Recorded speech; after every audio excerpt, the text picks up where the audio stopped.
Hello, everyone. I'm Ivo Daalder, president of the Chicago Council on Global Affairs, and this is World Review, our weekly look at news from around the world. We're going to be looking at the Summit of Americas meeting in Los Angeles as we speak. Turns out not everybody showed up. And then we'll look at China and the United States and the oceanic countries competing for influence in the South Pacific. And we'll take a final look at what's happening in Ukraine. Here with us to discuss all of these issues, our wonderful panel, Carla Robbins, who is adjunct fellow at the Council on Foreign Relations and previously with the New York Times and the Wall Street Journal. Carla, great to have you. Thank you. From Brussels, Jamil Anderlini, editor-in-chief of Politico EU. Jamil, great to have you back. Thanks, Ivo. Great to be here. And from the dungeons in Brooklyn, Peter Spiegel, the U.S. managing editor of the Financial Times. Peter, great to see you. I'm going to put you in the dungeon, Ivo. Yeah, that's what we're going to do. Carla, let's start with you. The Summit of Americas, founded in 1994, first meeting in Miami with Bill Clinton, huge success. This was supposed to be the time when Latin America and the Americas all came together. Joe Biden summit, Kamala Harris is there, everybody is there. A couple of people missing, however. What's going on in Los Angeles? What's being missed, and what do you think can we expect coming out of this? So the big thing about 1994 was that it was at a really fabulous hotel. So let's establish that first. It was at the Biltmore, truly one of the great hotels. Okay, I've gotten that off my chest. I suspect that Joe Biden would have preferred not to have had this honor of hosting it. He's got a lot on his plate, and he's under huge domestic, political constraints, which has really limited anything that he can do out there in LA. And yesterday I went back to find out how this happened. I mean, how did they get this honor, which they clearly would prefer not to have? And what happened, as far as I can tell, at the last minute, Trump pulled out of attending the last summit in 2018 in Lima. And he sent Mike Pence. This is when he was still talking to Mike Pence. And apparently, as a consolation prize, Pence offered the US as the next host. So as you said, Ivo, the biggest story out of LA has been who wasn't there, who wasn't coming to dinner, and bowing to the Cuba lobby. The White House decided not to invite Cuba, not to invite Nicaragua, not to invite Venezuela. The new White House spokesman said, we just don't believe dictators should be invited. And one could congratulate them on a principled stance, except it looks considerably less principled with Biden now likely to visit Saudi Arabia. And in response, AMLO from Mexico decided to boycott, as well as Honduras leftist president Xiomara Castro. And then the presidents of El Salvador and Guatemala also refused to show up in their case because they're protesting the administration's criticism of their hugely corrupt governments. And again, this is a very principled stance, but if you want people to come to your party, you probably don't want to insult them a lot. And they were still insulting them at the same time they had Chris Dodd running around the region going, please come to our meeting, which one wonders about this. This does suggest that if you're going to spend all this time, and they really have had a lot of face time with Harris there, with the vice president there, with the president there, they don't seem to have really had their act together on this. More than anything else about these boycotts, it means the countries that are a source of more than, I think, about 80% of the people who are crossing the U.S. southwestern border without documents, they don't have presidents at the meeting. And that's a really big deal. As one of the deliverables today is they're going to sign some sort of joint declaration committing countries to receive more migrants and giving them a way to work, which is a really important thing. But how serious a commitment it is, given the tensions that exist, that seems a really big deal. And keeping in mind that from the domestic point of view, the U.S. is looking at more than 200,000 migrants just last month coming to the border. The other big deliverable is the so-called America's Partnership for Economic Prosperity. Are we going to call that APEP? I'm not sure yet about it. And again, because of domestic politics, Biden can't promise very much, and he certainly can't promise additional free trade deals. So it's a little bit like IPEF, what he had when he went to Asia. This is a more nebulous set of agreements with even fewer details in this case. Of course, the US does have 11 free trade agreements in the region, so they are ahead of Asia in that. It's mostly about supply chains and digital frameworks and clean energy, all of which are incredibly important.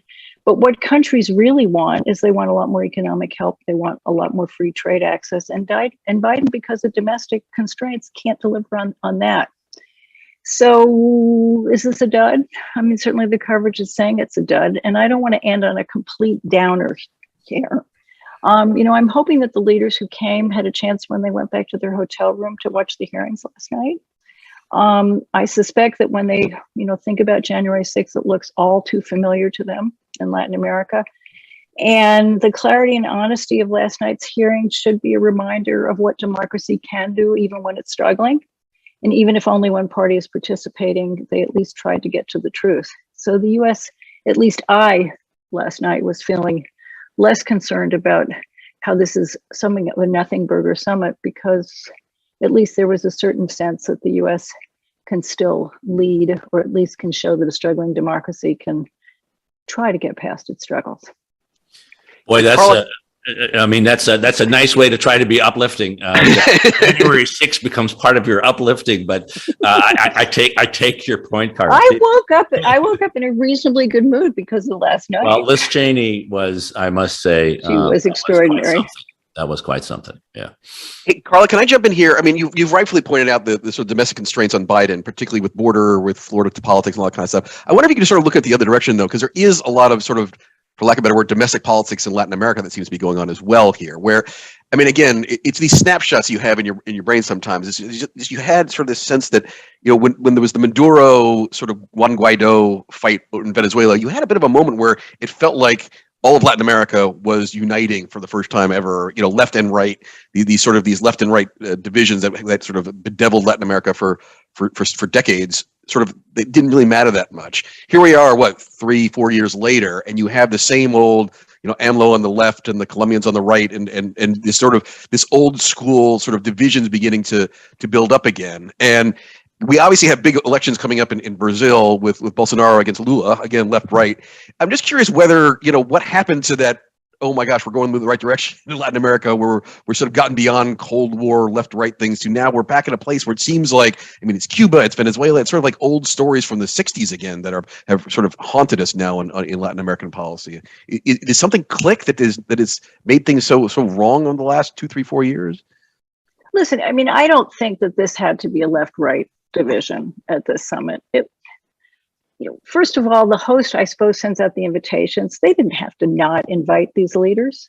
I can't believe Daniel is still running Nicaragua, and he is, without a doubt, a total thug. Diaz-Canel is not Raul Castro, but I keep thinking back to that image of Obama sitting with Raul. They could have just invited everybody, said to Bob Menendez, chair of the Senate Foreign Relations Committee, I'm sorry, Cuba lobby, just get over it. It's more important for us to be inclusive and to lead. You can invite them and then lecture them once you get there. This isn't a left-right division here. Latin Americans don't like the U.S. behaving like a hegemonic power, and that's what they did by doing this. This was the self-inflicted wound, and it was really, really dumb. And it was really dumb for Tony Blinken to be insulting the Guatemalans a month before the election, a month before the summit. You just don't do this. This is bad diplomacy. Jamil, I want to bring you in here because, one of the sub-themes one would have thought is we need to make sure that the competition with China in Latin America is won by the people who live in the region and not by the people who are coming from the outside. And I'd be hard pressed to think how more you can, what a golden gift this all has been to Beijing than having a summit that is all about who is invited and who's not invited, as opposed to all of the things that should unite us. We are one region. We are the most important region. We are, we want to do this together with folks. We're not dictating in the way that Beijing is dictating. All of the reasons for that Carla laid out for just the way you deal with this would have also been good if you care about competition with China, which last I heard the administration does care about. They do desperately care about it. Unfortunately, they've only sort of really, I would say, woken up in this administration has only woken up quite recently to the fact that China's winning in Latin America. China's winning in quite a few places. And you mentioned Beijing dictating to these countries. It's quite the opposite from most of those countries' perspective. It's the West, it's America comes in and wags its finger, you got to be more democratic. China's just like, here's some bribes, we'll build you some roads, and we'll buy all of your soybeans. Sweet. And that's how they're winning. And the corrupt tendencies, and I don't want to blanket the whole region, but corrupt tendencies in those countries is fed by Beijing's almost official foreign policy in that region, in Africa, in other parts of Asia, in everywhere in the world. We will give you money and will personally give you money. Here's a bank account for you and your family. And here's like a whole lot of investment, no strings attached. We don't care about democracy. We couldn't care less. That's your problem. And, we deal with democracies, but we prefer, as Beijing, autocracies even more. They're just simpler to deal with and a bit cheaper because you bribe a few people rather than have to build as much infrastructure. I mean, the Caribbean to me is actually possibly the most interesting. I mean, all of South America has got a lot of Chinese influence, a lot of Chinese money, but also, connections. But the Caribbean is really interesting because it's like the Chinese they see like Cuba, Jamaica as the Taiwan of America, in the sense of like, here is the unsinkable aircraft carrier just off your coast, and we're going to make sure we're like the best buddy of these places. And if you go to Jamaica, if you go to Barbados, you go to these countries, and the question is all about like China or America, China or Britain in the case of some now former colonies. And it's just astonishing that America for so long just really didn't pay that much attention, I think. And now it's paying attention, but it's all sort of, caught up in the things you're describing, Carla. I mean, and Peter, I mean, given sort of that large strategic competition, the area, and Carla mentioned it, where it seems to be the U.S. just isn't capable of competing effectively on the economic side, and I just give us your sense. You have this IPEF thing in the Indo-Pacific, which all the countries said that's great, but why don't you just join our trade agreement, the new TPP? You have this one, and it's sort of like, really, guys? I mean, what we need is access to your market, and we need money and investment, and where's that coming? It seems that we are really hobbling ourselves with our domestic politics on the economic side as well. This is why I was asking Carla about this sort of reversion to sort of almost, I guess, 1980s is probably the best, sort of falling back into old patterns, right? The Cubans are evil. The Nicaraguans, Daniel Ortega, Jesus Christ, these characters don't go away. Venezuela's evil. There's a left-right thing here going on. AMLO, difficulty with Mexico, the far left and whatnot. There seemed to have been, particularly through the Obama administration, where we did the thaw with Cuba. There was even some outreach to Venezuela at the time. There seemed to be a reset in our relationship with Latin America, where it was much more a relationship of equals, particularly with Mexico and Brazil, which are two of the most important emerging markets in the region. And then, I guess, like everything, Trump comes and we go back to Latin America only matters as it relates to Florida politics. And there's not just the Cuban issue there now, obviously, because Venezuelans who have fled Venezuela are now showing up in South Florida as well. So there's the Venezuelan issue as well. So what seemed to be a break from this sort of Reagan era evil communist, Latin American regimes thing seems to have reverted back to those bad patterns, which then, to Jamil's point, hampers our ability to re-engage with these countries on anything other than geopolitics or domestic politics. We can't. There seemed to be a movement towards engaging these countries on, trade and aid. And frankly, from a national security perspective, that's really important because, as Carla pointed out, a lot of these countries are the ones that are sending their refugees or their migrants to the southern border, and that's caused domestic problems as well. But it's just slightly disappointing that what started mostly under Obama as a thaw and a reset in looking at the region much more as equals has turned back, as Carla pointed out, through Blinken's sort of ham-handedness, but also just sort of the polarization domestically, that we now look at Latin America yet again as sort of this evil source of communist uprisings, and that feeds into domestic politics in horrible ways, particularly with Venezuela being seen as, this is now a threat to American democracy on its doorstep, kind of rhetoric that we heard, last in Nicaragua in the 80s. So there was a moment in time and window in time that felt like this was going to change, that it was going to be our economics that drove the relationship. But it feels like we're back to bad old days, sort of left-right 1980s sort of Cold War rhetoric, which is not healthy for any of us. I will say one thing, though, which is, when the Obama opening to Cuba took place, And interestingly enough, Obama was under a lot of pressure, not just from left-wing governments in Latin America, but from some conservative governments in Latin America also, which said, "Come on, enough already with this stuff." The Diaz-Canel, I mean, any expectation you had that opening was going to in some way lead to reforms in Cuba has been, the bloom is off that rose. I mean, the uprising, the demonstrations on the ground, the Patria Vida people, they've had incredibly long sentences given them. I mean, this is a really repressive government. The stuff that's been going on in Nicaragua is hugely repressive. I mean, I can't believe, Daniel Ortega's never left the house, never left the presidential house, from when he was voted out 30 some odd years ago. I mean, and the people who've been killed in demonstrations in Nicaragua, these are bad governments. There's no question about it. The question is, by excluding them from a summit, do you make any progress, or do you just throw governments in the region more into their arms? I think those are, that's really the issue. I mean, this is the question, frankly, the devil's, the foreign policy establishment in the U.S., constantly, which is, are you more effective engaging with autocracies than you are isolating them? And I think the evidence seemed to me that during the Obama years, there was more positive than negative, particularly in what Ivo was pointing out, which is, economic diplomacy. And I just fear that, we spent 40, 50 years in a bad, let's isolate the communist kind of foreign policy that didn't help anyone. And now we're sort of back in that box, which is not, I think, part of the problem is if all the autocracies outnumber the democracies as they do today, then isolating them is actually isolating yourself. I think that is part of the problem.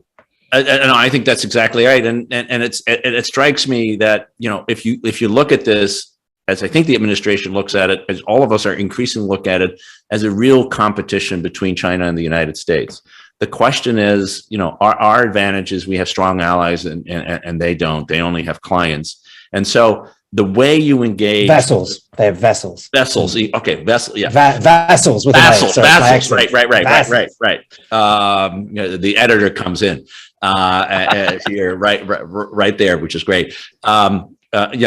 The point of your diplomacy is to persuade the others to join you rather than the other side. I mean, that's pretty basic what needs to be done. The Chinese have been very, very effective over the years in having that choice made in their favor. And they've done it in our backyard in Latin America, and they're doing it in Africa, just Jamil, as you said. And so we don't have the luxury, it seems to me, to be holier than thou when you're trying to attract other countries. And the issue wasn't, I think, as Carla rightly put, wasn't whether Cuba would show up. The issue was whether Mexico would show up. And we want the Mexicans on our side rather than on the other side. And as Latin America just goes through its normal cycle now, moving more left through elections in many cases, not sort of making the case that we can't deal with you guys because of these three countries just doesn't strike me as particularly smart. Ivo, before we move on, one more thing I'll just throw in there is, let's not forget there's another issue economically that's affecting us here, which is oil and gas, right? We have in Venezuela, in Mexico, and Brazil, some alternate sources of oil and gas if we get cut off by the Russians. And Venezuela in particular has been out of the international oil market now for, sometimes it's been their own shoot themselves in the foot, but certainly diplomatically now for 4 or 5 years. That is a potential source, along with Mexico, along with Brazil, of crude that could replace Russian sources. And by not engaging with them, I think you damage yourself in that respect as well. Although the administration has been loosening sanctions on Venezuela because of this, which also does say that we don't deal with dictators except when they have oil question. As they get ready to go to Saudi Arabia, there is a certain issue here. I mean, I'm into realpolitik, but nevertheless. Yeah, no, I mean, and consistency is hard, particularly in politics, but it doesn't mean that you should try.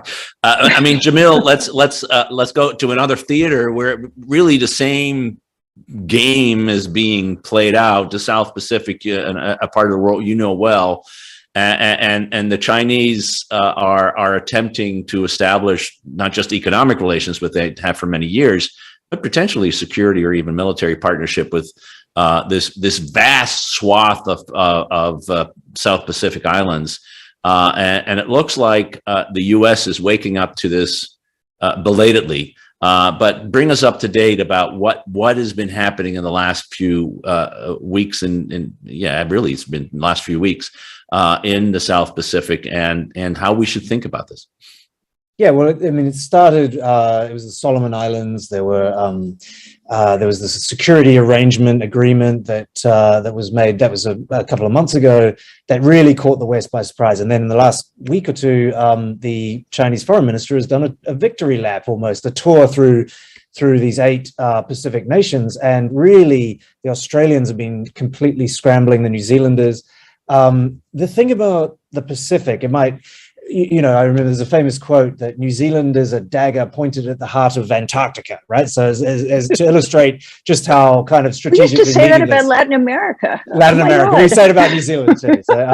So, what is there? Penguins. So, like if we want to dominate the penguins, we got to get New Zealand. So, like people look at that part of the world and say, what the hell? Give it to China. What's the point? Actually, New Zealand was discovered by Captain Cook because he was trying to view the transit of Venus from the bottom of the world, and it was very, very important in like working out how to navigate around the world. You had to be down there. You had to witness the transit of Venus from the bottom of the world. It is extremely important militarily, as you will know, Ivo, because of satellites and because of missiles. And if you want to be able to blow up America really quickly with your missiles without them catching them or catching them with the Star Wars program and all the rest, you need bases all through the Pacific, and let alone sort of access to the Pacific and breaking through the first and second and third island chains as the Chinese really want to do. So actually the Pacific is incredibly, incredibly important for China's military aspirations, China's military, big time, breaking out of the American encirclement, as they call it, and believe it to be at the moment. So this is where I think the West has really kind of dropped the ball. And frankly, I'm personally a little bit happy about it because New Zealand, I would say one of the prime examples of a vassal state policy towards China. The New Zealanders really have followed for the last decade more a vassal state policy towards Beijing of just enabling and trying to just kowtow in every way possible and try to be in the Five Eyes, but also China's best friend and ridiculous. I think they're finally starting to wake up that China does not have only, the Communist Party of China, let's be clear, not the Chinese people, but Communist Party of China doesn't just have all these warm and fuzzy feelings and a great thirst for New Zealand milk powder. It also wants to dominate the region and be the military preeminent power. And so I think that's possibly another example of where Xi Jinping is probably overreached. He's probably sort of freaked out, these countries that he didn't really need to yet by being just a little bit too aggressive, a bit too early. I've talked to some really rabid Chinese nationalists who really, these are people who are like, yeah, we're the master race and we should control the whole world and it's really awesome. But that Xi Jinping, he went 15 years too early. He's messed it all up. We're never going to be the master race. And to me, this is another example. This is just, you lose the Kiwis. Oh my God, Beijing, they had the Kiwis in the pocket. Just buy their milk powder and they're yours. I think, if they're losing New Zealand, losing Wellington, that's a sure sign of like proper mishandling. I never thought we'd spend so much time on New Zealand foreign policy. You got to come on the show. This is what we do because, but it does demonstrate that the penetration of the global competition with China leaves no one behind, and it reminds you that if you want to be a global leader, you can't do it selectively. You really got to think about how to do this in a particular way. I mean, the other thing that's I think remarkable is that some of the Pacific Islands themselves said, we don't like this, right? Not only did they overplay the hand, the Chinese, but they didn't get what they wanted. They got it with the Solomon Islands, and we'll see how long that's going to last. But this idea that they were going to have an agreement with all 8 of them, and that was all going to be signed and be wonderful, it didn't work out that way. A variety of leaders said no. I think you look at somewhere like Sri Lanka is really instructive in China's, quite aggressive foreign policy. They pick corrupt, usually leaders that they bribe and they convince, and they kind of help autocracy along a little bit. But if those people go out of power, the Communist Party is not very good at kind of, getting back on side with whoever replaces them, but also their strategy inside the countries that they're really involved in is so neo-colonial. They bring their own workers. They build, if you look at a map of Africa today and the rail lines that China has built, I mean, there's some amazing, beautiful maps that people have done, and they've shown rail lines and roads. They go from mines to the coast. None of the roads in Africa that have been, or rail lines, pretty much none of them, built by China in Africa over the last 15, 20 years, link up Africa. They all take stuff from mines, dirt from mines, and minerals to the coast to put on Chinese ships, and all of that infrastructure is built by Chinese workers. I mean, it's as neo-colonial as you can possibly get, and they just buy off local elites. It's just, Pakistan. I spent quite a bit of time in Pakistan, and the government of the day always has to say iron brothers and our relationship is higher than the Himalayas and sweeter than honey. They use these ridiculous phrases to describe the relationship. But you talk to even like ministers, one layer down from the prime minister, and they're just like, oh my God, the Chinese, they're so bad. Oh, neo-colonial, it's so terrible. We hate them so much.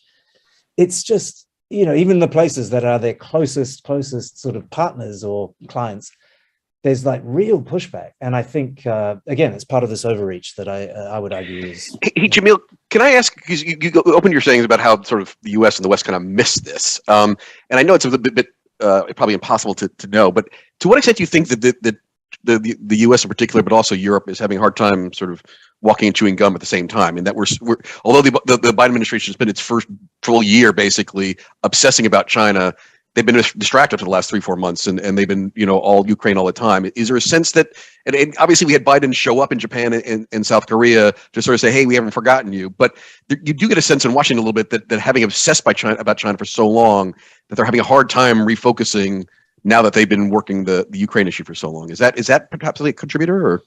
I mean, you obviously are in the US and you know much more what's happening there, but I was just in DC and I met some very, very senior people in the administration and off the record, so I won't say who they were, but it was absolutely fascinating for me that they would talk about Ukraine in one breath and it was all about China.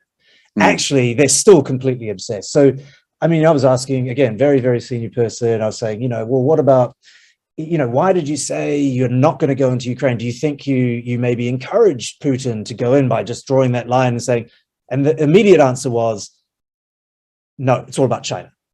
We had to, in this case, we knew we were going to go in. So we didn't want to use strategic ambiguity like we use with Taiwan, because if we said, well, we might not, and then they went and we did nothing, then China would go, see, they're not, they're never going to defend Taiwan. They'll say, yes, maybe. So even in what some people have categorized as encouraging Putin by saying, oh, we're not going to actually get involved. You can go ahead. Here you go, Mr. Putin. Here's the road to Kiev. By doing that, it was all about China. And so I think actually that obsession is even greater now because, okay, yes, we're going to sort of, we're going to support and we're going to, but everything that I think the US is doing in Europe and in Ukraine today is all about sending messages to Beijing and deterrent messages and thinking through, because frankly, I mean, I hate to say it, but for the world and for the US, China invading Taiwan is orders of magnitude more scary and for the global economy and for everything, for chips, if you like, iPhones and you like computers and you like cars. If Taiwan gets invaded by China, that's the end of those things for quite a while, because all the chips are made, the high-end chips that go into your car today, they're all made in Taiwan. So, even just from an economic perspective, but think geostrategically, what does that mean if China invades Taiwan? So, I mean, as I say, you guys all know better than me because you're all in America, but it strikes me, my impression very much was they're still absolutely obsessed by just maybe not working out exactly how to so many years of neglect and so many years of sort of engagement too. It wasn't just neglect, right? There was just America woke up possibly, I'd say, 8 years too late about what China was really up, Xi Jinping was really up to. And that's partly because China wasn't up to all of that stuff before, and it started being up to a lot of that, only a decade or so ago. So I mean, Carla, just to bring you in here, I mean, do you agree with Jamil's sort of assessment of the United States that we have the leaders in Washington have China tinted glasses, that everything is still seen through China? And then if so, how come they seem to have different glasses or blinders on when it comes to the Chinese competition in Latin America, which we just talked about, or in this case, the South Pacific, where they, scrambled at the last minute to bring Kirk Campbell, the White House czar on the Indo-Pacific, and the assistant secretary to go to the Solomon Islands when it was frankly too late. How should we, is it sheer incompetence? Is it not understanding what's going on, or just, the plate's full and everybody's just doing too much, and we all know how government works, and the crowded, the immediate always crowds out the important. How should we think about that? I think they were completely, as Jamil said, on one road. It was all China all the time. And the Pentagon in particular, which is incredibly hard to move, it has been on this road for a very long time. And we have yet to see the full national defense strategy, but that was all China all the time. And they had to sort of somewhat scramble because suddenly they were surprised by Russia. I mean, that's a very interesting question, how they were completely not focused on Russia and what was going on. So they didn't really revise that. And I think the big question they have to ask themselves, that I don't think they're because it's almost like they've got two sides of their brains that aren't talking to each other, which is, do they really want to have a two-front Cold War? Because the Russia thing is going to go on forever. Whether or not the war in Ukraine ends or not, they're going to have a Cold War with Russia indefinitely. And do they really want to have a two-front Cold War? And particularly because the Chinese haven't been that bad when it comes to Ukraine. They haven't given the full, support that the Russians want. And you've got Kerry somewhat saying things like, we still need the Chinese on climate. Maybe we want to think about this differently, but they haven't. Their basic boxes are exactly where they were, which is, we have to worry about the Chinese nuclear weapons. We have to worry about everything the Chinese are doing. And they have not really reintegrated their thinking about it. They've got what they had before, and they've just piled Russia on top of it. What I'm hoping is, and Ivo, you've been in Washington and talking to people more recently than I have, I'm hoping that at some point somebody is going to sit down and reintegrate things. That sort of strategy review, the national security strategy, the national defense strategy that's supposed to do that reintegration, was all written before Ukraine. And I don't have any sense that they've done that reintegration. And the big question really is, do you really want to have a two-front Cold War? Yeah, I think this is one of the issues that they're scrambling on, and they are trying to rewrite the national security strategy, and I think part of it is they're actually saying, no, it's a one front Cold War. It just happens to have against autocracies. It just happens to have a European, a Eurasian, and an Indo-Pacific dimension.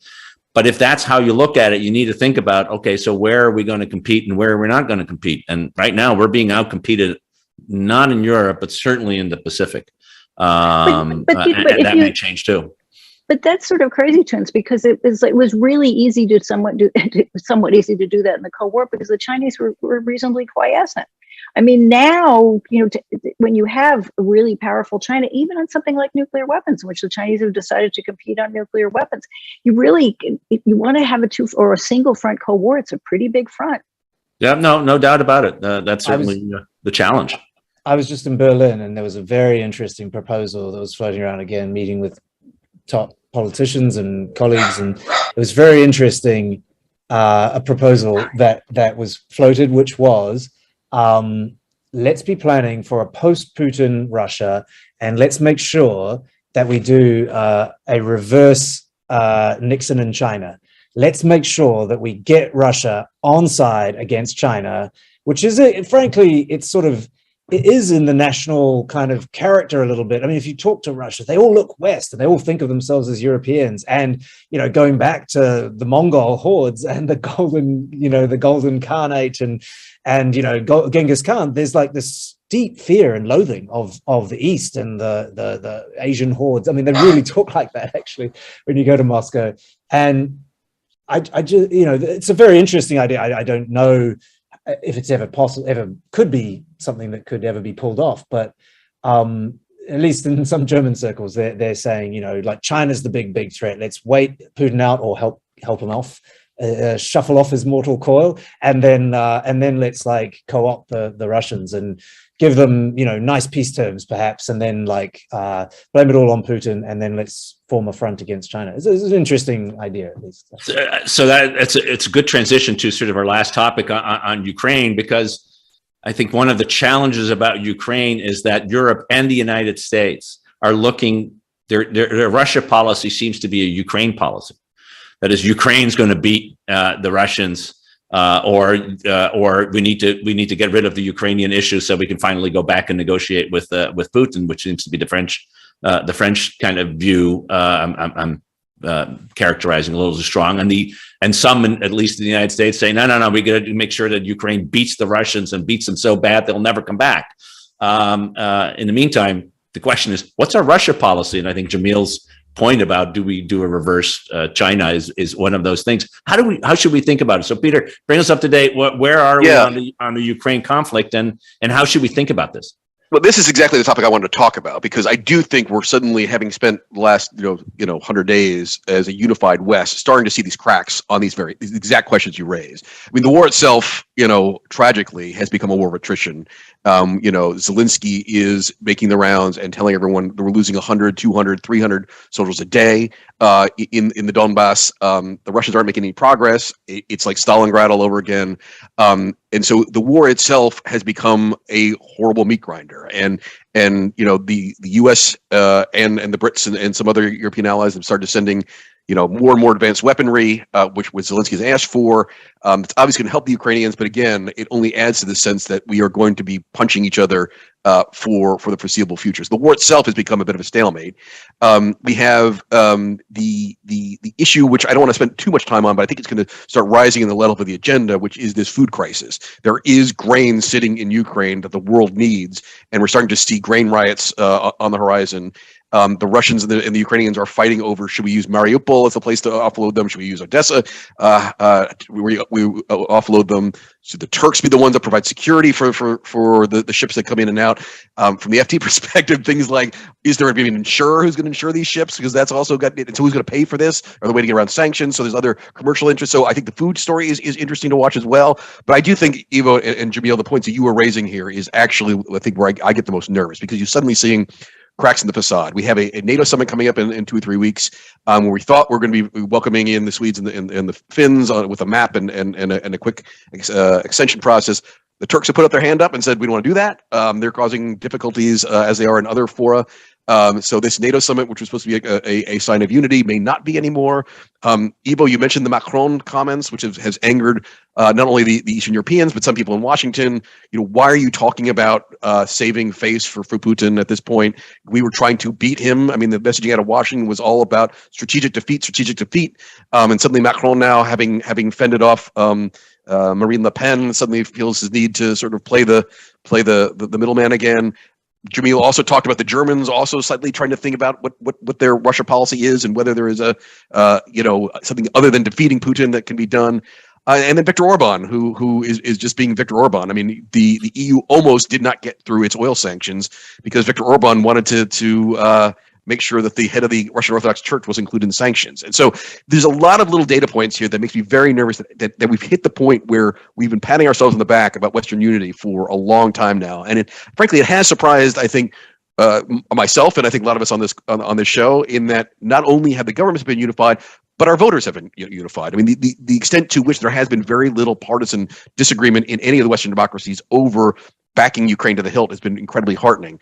But after 3 months and a war that is looking like it is no longer winnable on either side, we're starting to see these things seep in, as we knew they always would. And I'm not sure I have a solution for it, other than they have to keep talking to each other. And you've seen, again, the Biden administration, as we've been critical of them in Latin America and in Asia on this show, I think they still have done an incredibly good job of keeping everyone on side on Russia-Ukraine. But I do worry slightly that we're starting to see cracks in the facade, and that's going to play out over the next couple of weeks. Yeah, Carla, I think that's Peter's question right at right there at the end. Is the administration has done, and I think should be recognized, an extraordinary job at building this and maintaining the coalition. Summits are good times to not only to demonstrate disunity, but really to demonstrate unity. And the administration is seized with the importance of doing that. What's your level of confidence that, in fact, using the NATO summit and the G7, which comes a couple of days before that, as mechanisms for extending and strengthening unity over the long term and overcoming some of the fissures that are natural to develop, but may over time be deeper. You know, today inflation hit 40-year high in the United States. It's not clear to me that the U.S.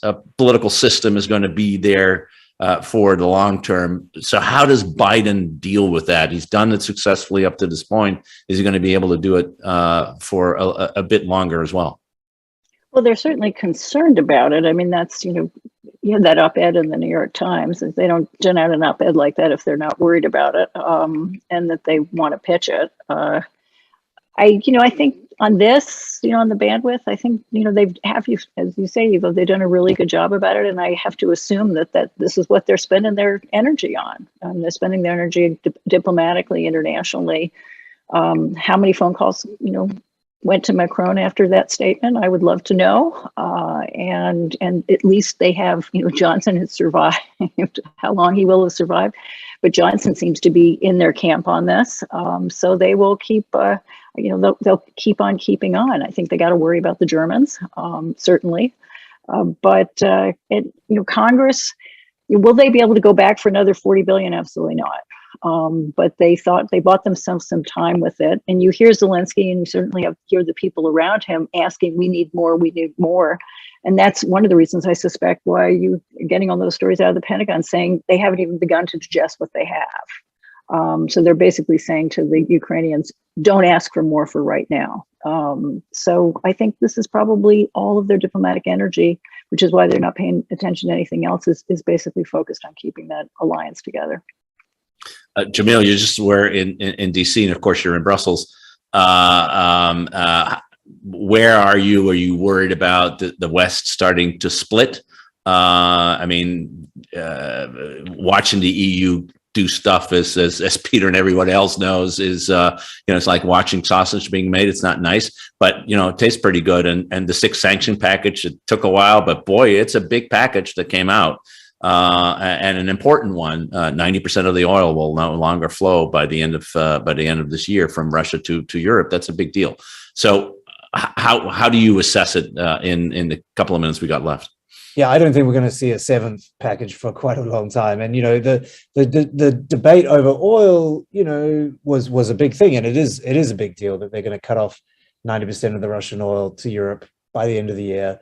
But the big thing is gas, and gas is not even, it's the Americans talking about gas. There's no one in Brussels in the, down the other end of the street here that I'm on, the Rue de la Loi. There's no one down the commission and the council end talking about gas at this point. It's just, we're so far from that. And I think Peter's absolutely right. There's so many obvious cracks already.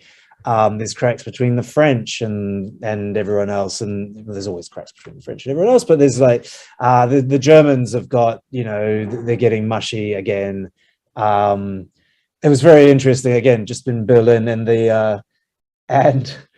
weren't really joking. They maybe they were. They're German, so I couldn't tell. But they were saying, since 1871, since German unification, this is the very, very first time that Germany has been rearming and getting all militaristic, and all of its neighbors are cheering it on and very, very happy. The very first time since Germany was unified from day one that Germany's getting all militaristic, and everyone's like, brilliant, love it. All of its neighbors, really into it.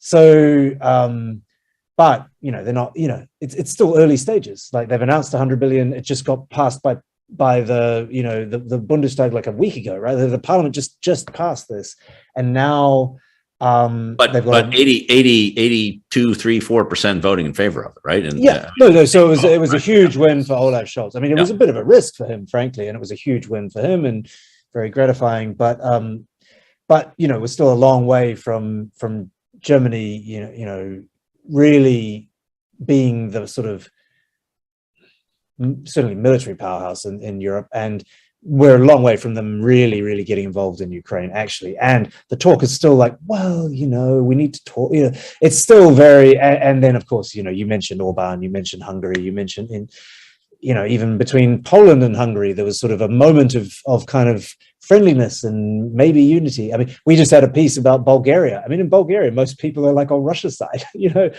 Bulgaria's in NATO. You have NATO generals who were, by the way, trained by the Soviets. All their best mates are Russian generals. That's who they go drinking with on the weekend, is like actual serving Russian generals. All the Bulgarian, and not just Bulgarian, like a bunch of top generals in NATO actually would rather hang out in Moscow than certainly in Brussels.